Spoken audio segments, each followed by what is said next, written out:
তো কি বাক্য রূপান্তর, বাক্য বাংলা দ্বিতীয় পত্রে বাক্য রূপান্তর করতে গেলে আমাদের বাক্য তিন ধরনের বাক্য প্রথমে কি রকম গঠনটা প্রথমে শিখতে হবে। তো প্রথমে হচ্ছে সরল বাক্যের গঠনটা দেখি।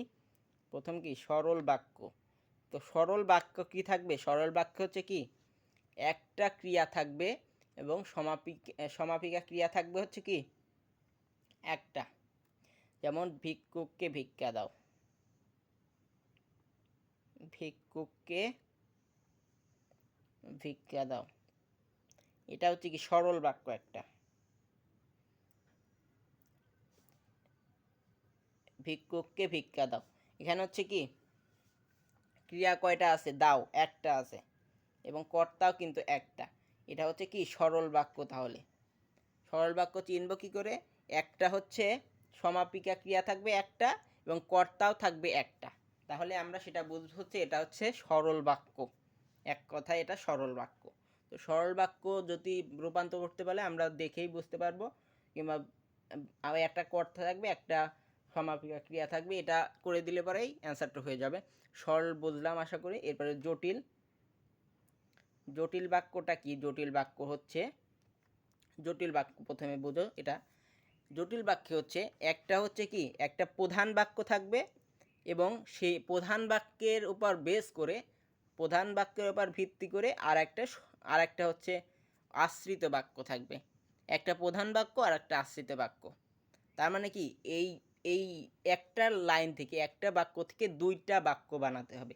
এটাই হচ্ছে মেন লক্ষ্য। কিভাবে বানাবে সেটাই হচ্ছে জটিল বাক্যে দেখতে হবে। তো জটিল বাক্যে সম্বন্ধসূচক কিছু বাক্য দিয়ে এটা করতে হয়। সম্বন্ধসূচক বাক্য কি? সম্বন্ধসূচক বাক্য কি সেটা দেখি। সম্বন্ধসূচক বাক্যটা কি? সম্বন্ধসূচক বাক্য হচ্ছে যে সে, যেমন সম্বন্ধসূচক বাক্য একটা, যেমন যে সে, তারা যারা, তারা যারা, যে যে এসে গেল, তারা যারা, যেহেতু সেহেতু, এগুলোই আর কি সমাপিকা সম্বন্ধসূচক বাক্য এইগুলোই। তো জটিল সংখ্যাতে কি জটিল বাক্য রূপান্তরে হচ্ছে এই সম্বন্ধসূচক বাক্যগুলো দিতে হবে। তো কি যে ভিক্ষুক তাকে ভিক্ষা দাও। দেখো এখানে যে ভিক্ষুককে, যে ভিক্ষুক, যে ভিক্ষুক, যে, এবং এখানে সে না হয়ে বাক্যটা হচ্ছে যের সাথে কিন্তু সে হয়। যে ভিক্ষুক সে ভিক্ষা দাও, এটা কিন্তু বাক্যটা হয় না, এজন্য যের সাথে তাকে হবে। যে ভিক্ষুক তাকে। বাক্যটা একটু বুঝতে হবে যে কোনটা দিলে কোন দুইটা দিলে হচ্ছে, কোন দুইটা সম্বন্ধসূচক বাক্য দিলে বাক্যটা সুন্দর হয়, বাক্যটা যাতে ভুল না হয়। যে ভিক্ষুক তাকে ভিক্ষা দাও, ভিক্ষা দাও।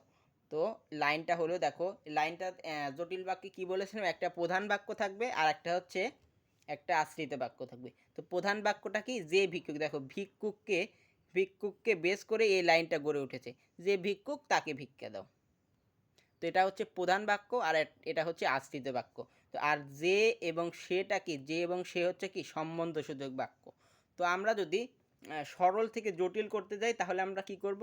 সরল থেকে জটিল করতে গেলে আমরা প্রথমে দুইটা সম্বন্ধসূচক বাক্য যোগ করব, এবং দুইটা সম্বন্ধসূচক বাক্য যোগ করে আমরা দুইটা, যাতে একটা প্রধান বাক্য হয় একটা আশ্রিত বাক্য হয়, এরকম করে লিখে দেবো, তাহলে এই জটিল বাক্য হয়ে যাবে।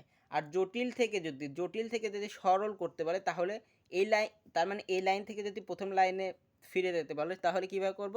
প্রথমেই সম্বন্ধসূচক বাক্যগুলো উঠাতে হবে, উঠানোর পরে দেখতে হবে লাইনটা কি করলে হচ্ছে লাইনটা শুদ্ধ হবে। এই সম্বন্ধসূচক বাক্য যদি আমরা উঠিয়ে ফেলি তাহলে কি যে এবং তাকে যদি উঠিয়ে ফেলি তাহলে হচ্ছে তাহলে তাহলে হচ্ছে কি, আমরা যদি দুইটা উঠিয়ে ফেলি তাহলে কি থাকে? ভিক্ষুক ভিক্ষা দাও।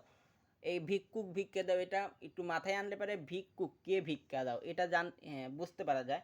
তো ভিক্ষুককে ভিক্ষা দাও, আমরা এটা সম্বন্ধসূচক বাক্য উঠানোর পরে আমরা দেখব যে কোনটা কি কি করলে হচ্ছে বাক্যটা সঠিক হয়। তো এটুকু করলে পরেই সরল বাক্য হয়ে যাবে। তো জটিল থেকে সরল থেকে জটিল এবং জটিল থেকে সরল আশা করি এখন পারা যাবে। তো যৌগিকটা পরের ক্লাসে দেখব। তো সরল এবং জটিল আশা করি পারা গেল। আশা করি পরের থেকে পারা যাবে।